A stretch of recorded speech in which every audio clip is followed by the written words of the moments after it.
Yeah. Right. Lee came on the mat really aggressive. Let's see what sort of, start he's going to have to the match here. And he's going. Tried to go low initially. But it can be tougher to shoot on someone who's shorter, and it looks like he's given up a little bit of weight. Yeah. I mean, and you saw he went from the collar, and he saw that when Tyrell went to reach in. He snatched up that single, and away he goes. Yep, and right into the pass. That's beautiful. And getting Rose, trying to get the back right away. Oh. Tyrell a little sneaky on the bottom. The big man can move under there. Yeah. One of those, and you see once you go up more weight, you see that starts to sound like that deep half guard play.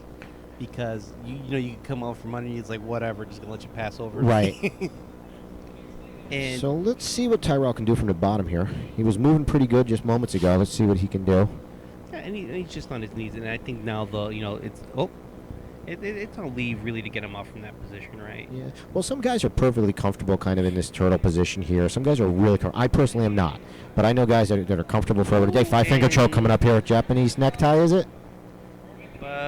Let's take a look here. It's a 5-finger choke, I think.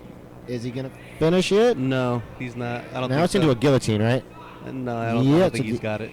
I don't think he's got it, but he's going to slip out of there. That's a big man to be trying to get that guillotine on. But you give it a shot, No, I think if he was able to close the guard, he would have been able to apply sufficient pressure to get there. But now, now he has a big man, and now he's got a triangle guard set on him. Let's see if he can finish it. Yeah, but it looks like Tyrell is familiar with being in this position, and let's see. But Lee's making the adjustments that he's supposed to be making, but Tyrell's defending pretty well. Yeah. And he has to be careful because what's Tyrell doing to to stop him from pulling his head down? He's clasping behind his leg, and you see that Lee's was at the time was trying to looks like he's trying to transition omoplata, but now he's trying he might invert this triangle here. Let's see if he can come up on it. It's gonna be let's take a look. So sometimes when people look to do in Lee's cases, they look to come up actually on top of them, kind of like a reverse north-south triangle, and they're out of there. Yeah.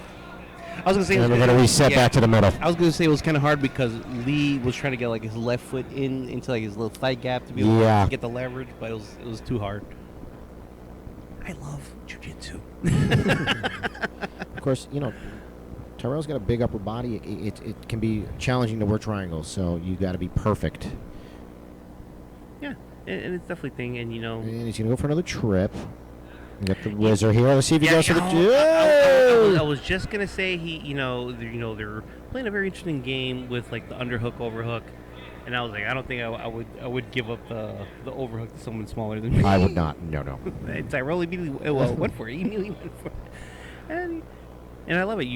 We're starting to see they're pushing the pace on their feet. We're starting to see the scrambles, and I think one of those scrambles is going to be the deciding factor in this match. And it could very well be that way. So far, I think Lee has got the subtle advantage here, but a lot of jiu-jitsu left. I mean, there's no sense in even talking about that until there's 30 seconds left in the match, to be perfectly honest. I mean, Lee has definitely been pushing the pace. There's no doubt. No doubt about that. And trying to trip the big guy like that can. Yeah, it takes a lot of energy. No, I think it's more he's just reaching in a lot, and my only concern would be, because he's reaching and he's coming down, and he comes down too low, and then Tyrell comes down on top of him. He comes down on top. Yes, he's looking to get low. But he feels confident that I think. He goes for the shot. Lee counters nicely. Good sprawl. And this is the thing, right? You don't want to stay here. No, not at this point in the match. I think Tyrell's got to get busy here. I think Lee has been a little busier. Yeah, I was trying to see if I could see the time, see how much time was left. But I think we still got more than enough time going. Yeah. So we've seen this earlier in the match, and it seems like Tyrell's pretty comfortable in this kind of turtle position here.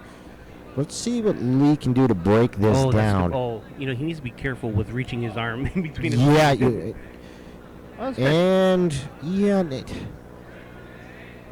Lee is on top. He hasn't passed the guard yet. Yeah, but he did wind up on top.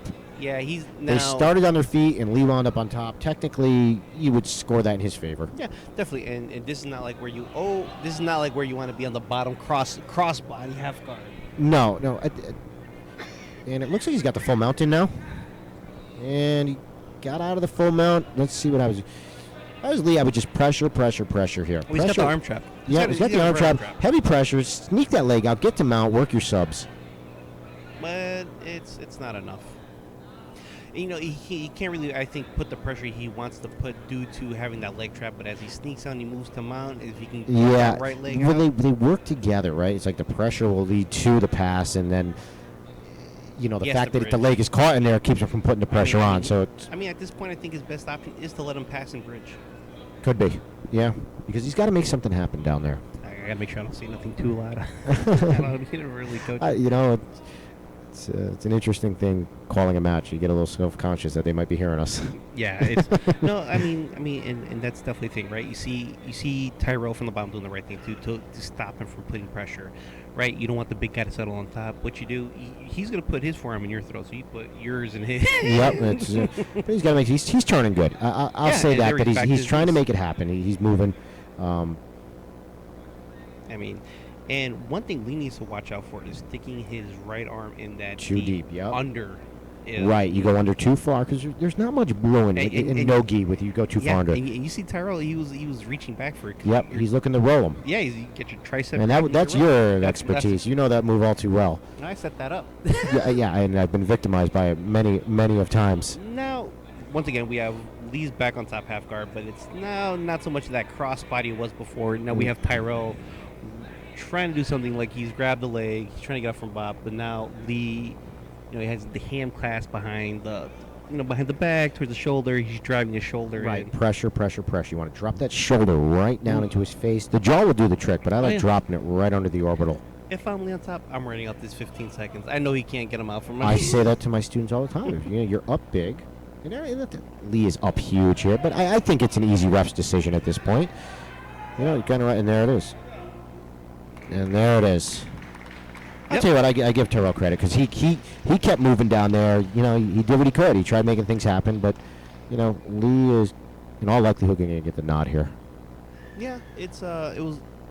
I mean, he started with the early takedown. He maintained dominant position. He was hunting for submission while in the trying to pass, and he did pass a few times. And there, and there it is. Yeah. But you got to remember, these guys are big guys, too, going, nonstop like that for a whole match. That was a good match. Yeah, it's a great match.